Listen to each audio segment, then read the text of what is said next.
விக்ரம், ஆனந்த் சங்கர் இணையும் புதிய படத்திற்கு இருமுகன் என்று தலைப்பிட்டுள்ளனர். விக்ரம் நடிப்பில் வெளியான சமீபத்திய படம் 10 என்றதுக்குள்ள போதிய வரவேற்பை பெறவில்லை. அதற்கு முன் அவர் நடித்த ஐ திரைப்படமும் கடும் எதிர்மறை விமர்சனங்களை சந்தித்தது.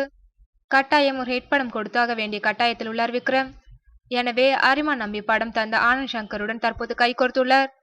இப்படத்திற்கான நடிகர், நடிகைகள் மற்றும் தொழில்நுட்ப கலைஞர்கள் தேர்வு சமீப காலமாக நடைபெற்று வந்தது.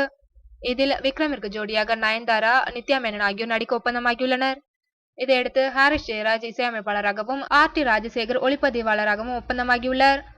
இதற்கிடையில் இப்படத்திற்கான தலைப்பையும் படக்குழுவினர் தேர்வு செய்து வந்தனர்.